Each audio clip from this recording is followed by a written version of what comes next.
नमस्कार दोस्तों, स्वागत है आप सभी का हमारे चैनल पौराणिक लोक पर।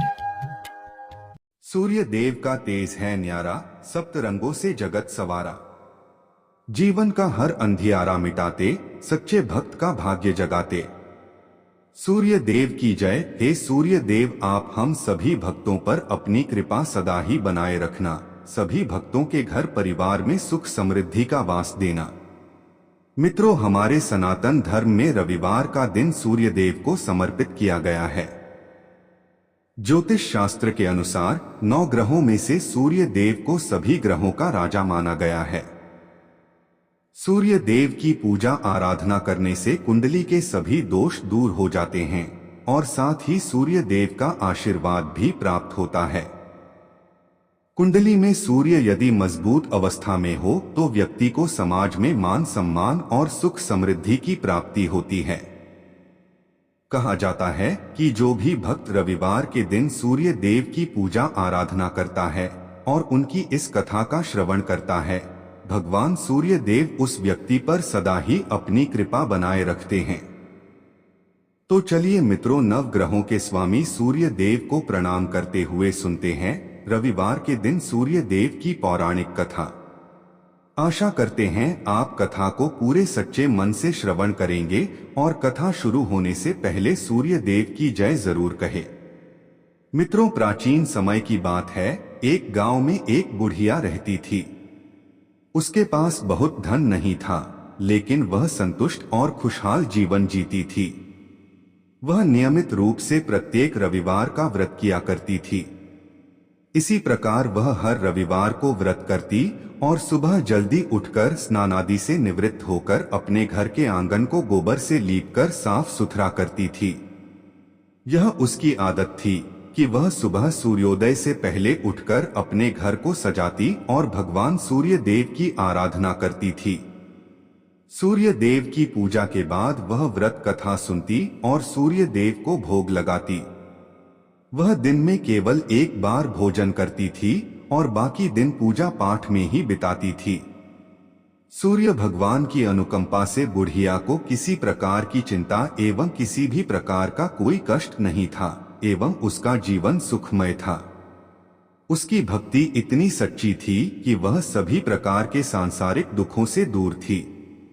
अब तो समय के साथ उसकी मेहनत और भक्ति का फल उसे मिलने लगा और धीरे धीरे उसका घर धन धान्य से भरपूर होने लगा। उस बुढ़िया को सुखी और संपन्न होते देख उसकी पड़ोसन उससे जलने लगी, क्योंकि अधिक आयु होने के कारण बुढ़िया अब गाय की सेवा नहीं कर सकती थी, तो इसलिए उसने कोई गाय नहीं पाल रखी थी।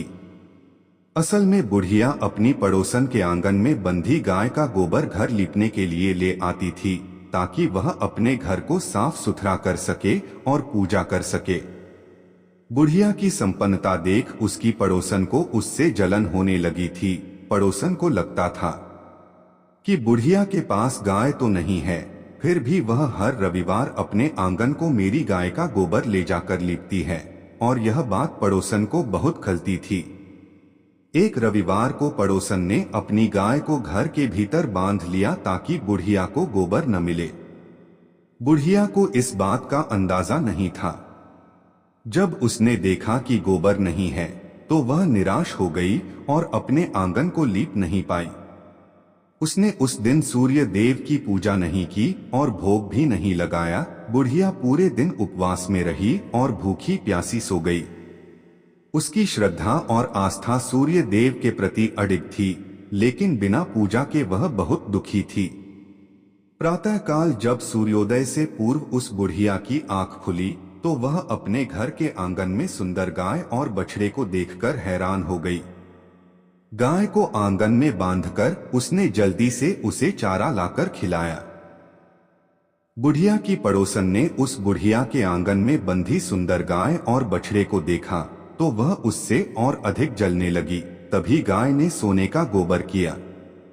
गोबर को देखते ही पड़ोसन की आंखें फटी की फटी रह गईं। पड़ोसन ने उस बुढ़िया को आसपास न पाकर तुरंत उस गोबर को उठाया और अपने घर ले गई। इसके बाद पड़ोसन अपनी गाय का गोबर वहां रख आई और इस तरह वो रोज यही करने लगी। सोने के गोबर से पड़ोसन कुछ ही दिनों में धनवान हो गई।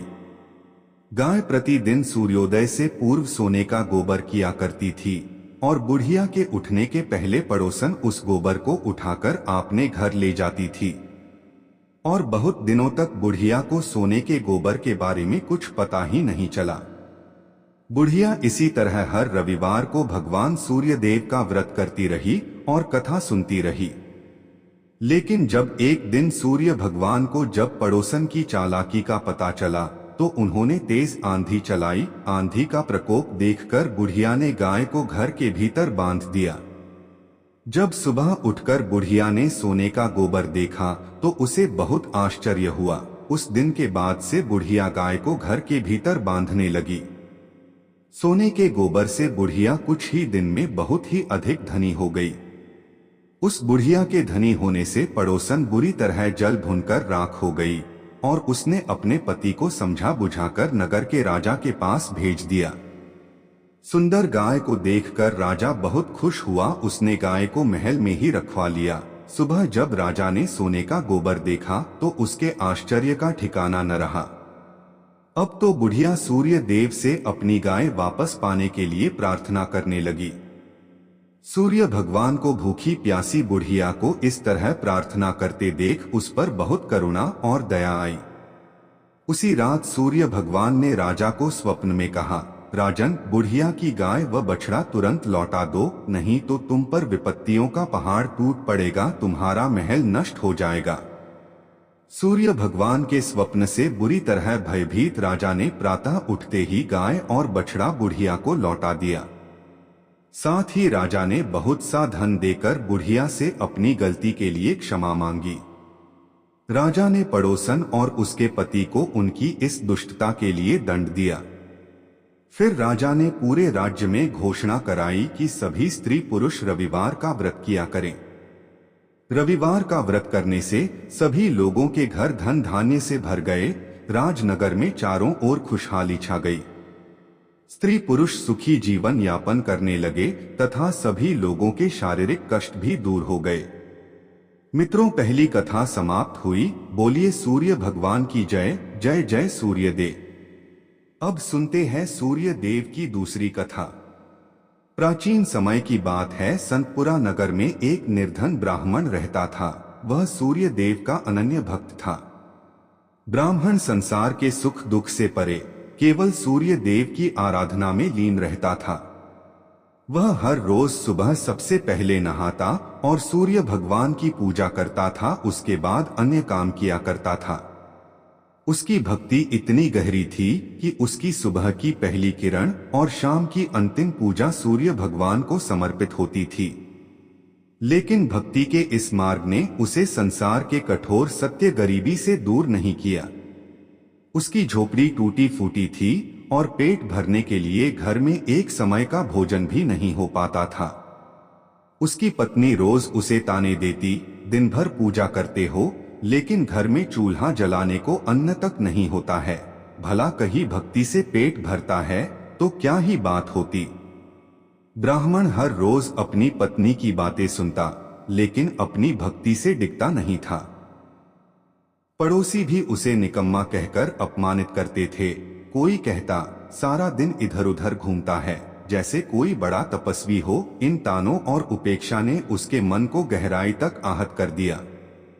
एक दिन उसने निर्णय लिया कि अब इस संसार को छोड़कर केवल सूर्य भगवान की शरण में जाऊंगा। एक दिन ब्राह्मण ने सुबह जल्दी उठकर स्नान किया, पूजा की सामग्री ली और जंगल की ओर चल पड़ा। चलते चलते उसे एक निर्जन स्थान मिला जहां एक सूखा हुआ पीपल का पेड़ और एक लगभग सूखा हुआ तालाब था। ब्राह्मण ने सोचा, यही स्थान मेरी भक्ति के लिए उपयुक्त है। उसने पीपल के नीचे बैठकर सूर्य भगवान की आराधना शुरू की। पूजा समाप्त होने पर उसने तालाब से थोड़ा सा पानी लिया और सूर्य भगवान को अर्घ्य दिया। जैसे ही पानी बहकर पीपल की जड़ों और तालाब में पहुंचा, एक अद्भुत चमत्कार हुआ। सूखा हुआ पीपल हरा भरा हो गया, उसकी शाखाएं हरी भरी पत्तियों से भर गईं। वहीं तालाब स्वच्छ जल से भर गया। जब ब्राह्मण ने सूर्य देव की आवाज सुनी तो वह घबरा गया और सोचने लगा कि इस पीपल में कोई भूत रहता है, जरूर वही मुझे आवाज दे रहा है। और ब्राह्मण बिना कुछ कहे वहां से लौट गया। अब तो हर रोज जब ब्राह्मण पूजा करता तभी उस तालाब से आवाज आने लगती। रोज यह सुन सुनकर वो चिंतित होकर दुबला होने लगा। ब्राह्मण की पत्नी कभी कभी उससे मिलने जंगल में जाती थी। एक दिन उसने अपने पति से पूछा, आप दिन पर दिन दुबले हुए जा रहे हैं। उसने अपनी पत्नी को सारी घटना कह सुनाई। उसकी पत्नी, जो सामान्यतः उसे ताने देती थी, इस बार अपने पति की बात सुनकर गंभीर हो गई। उसने कहा, यह कोई भूत प्रेत नहीं है, यह स्वयं सूर्य भगवान हैं, जो तुम्हारी भक्ति से प्रसन्न होकर तुम्हें वरदान देना चाहते हैं। ब्राह्मण ने चिंतित होकर पूछा, लेकिन मैं उनसे क्या मांगू? मेरी मांग छोटी हो तो जीवन भर पछतावा रहेगा, और अगर मैं कुछ भूल गया तो? पत्नी ने मुस्कुराते हुए कहा, तुम्हें उनसे यह मांगनी चाहिए कि नौखंड के महल में सोने के पालने में अपने पोते को झूलते हुए अपनी आंखों से देख सको। इससे तुम्हें धन, संतान, सुख और दीर्घायु सब कुछ मिल जाएगा। अगले दिन ब्राह्मण ने उसी स्थान पर जाकर सूर्य भगवान की पूजा की। पूजा के अंत में सूर्य भगवान फिर प्रकट हुए और बोले, हे ब्राह्मण, अब बोलो तुम्हारी क्या इच्छा है? ब्राह्मण ने साहस बटोरकर वही शब्द कहे जो उसकी पत्नी ने सिखाए थे। सूर्य भगवान मुस्कुराए और बोले, तथास्तु, तुम्हारी मनोकामना पूरी होगी। जब ब्राह्मण घर लौटा तो उसने देखा कि उसकी टूटी फूटी झोपड़ी की जगह एक विशाल और भव्य महल खड़ा था। महल के चारों ओर दास दासियां कार्य कर रही थीं। अंदर से उसकी पत्नी सुंदर वस्त्रों और आभूषणों से सजी हुई बाहर आई और बोली, स्वामी, यह सब आपकी भक्ति का फल है। सूर्य भगवान ने आपकी मनोकामना पूरी कर दी। ब्राह्मण ने विस्मित होकर पूछा, इतना धन लेकर हम करेंगे क्या? पत्नी ने उत्तर दिया, हम इसे धर्म और परोपकार के कार्य में लगाएंगे। यज्ञ, हवन और दान पुण्य से ही इस धन का सही उपयोग होगा। और इस प्रकार से ब्राह्मण की ख्याति शीघ्र ही नगर भर में फैल गई। जब राजा को इस बात का पता चला तो उसने ब्राह्मण को अपने दरबार में बुलाया और पूछा, कल तक तो तुम्हारे पास खाने को अन्न नहीं था, आज यह वैभव कहां से आ गया? क्या तुमने चोरी की है? डर के कारण ब्राह्मण ने पूरी घटना विस्तार से राजा को बताई। राजा ने कहा, क्या सूर्य देव मेरी मनोकामना भी पूरी करेंगे?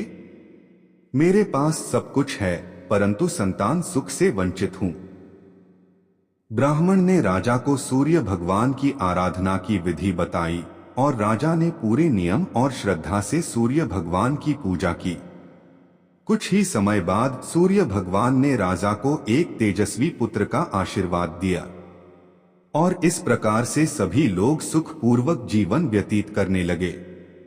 मित्रों, इस कथा से हमें यह सीख मिलती है कि सच्ची भक्ति में अद्भुत शक्ति होती है।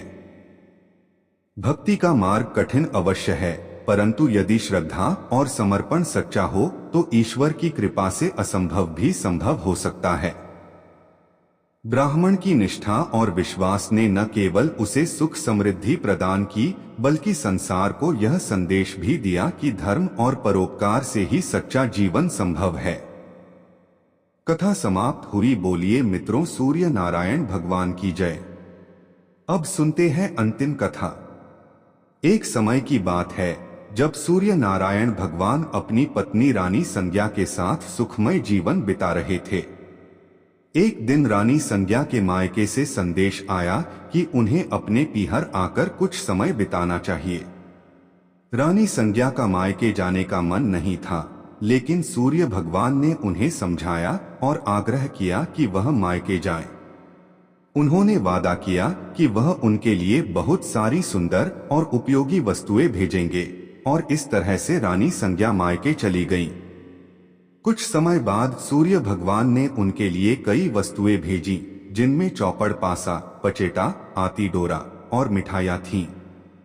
उन्होंने इन वस्तुओं को बड़े प्यार से भेजा ताकि रानी संज्ञा खुश हो सकें। रानी संज्ञा की भाभियां स्वभाव से चंचल और मजाकिया थीं। उन्होंने सूर्य भगवान द्वारा भेजे गए इन उपहारों के डिब्बों को खोला और सारा सामान निकालकर उनकी जगह कंकड़, पत्थर और कांटे भर दिए और फिर उन्होंने डिब्बों को वैसे ही बंद कर दिया जैसा उन्हें मिला था।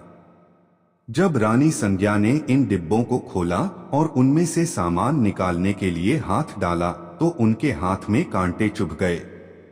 उनकी भाभियां यह देख जोर जोर से हंसने लगीं। यह देखकर रानी संज्ञा को बहुत गुस्सा आया, लेकिन वह कुछ कह नहीं पाई। कुछ समय बाद सूर्य भगवान रानी संज्ञा को वापस लेने आए, लेकिन जब रानी संज्ञा ससुराल लौट आईं, तो उन्होंने सूर्य भगवान से बात करना बंद कर दिया। यहाँ तक कि वह अपनी सासू माँ और अन्य परिजनों से भी कोई बात नहीं करती थीं। अब तो सूर्य भगवान को यह बात बहुत अजीब लगने लगी। उन्होंने अपनी माँ से पूछा, माताजी, क्या रानी संज्ञा आपसे बात करती हैं?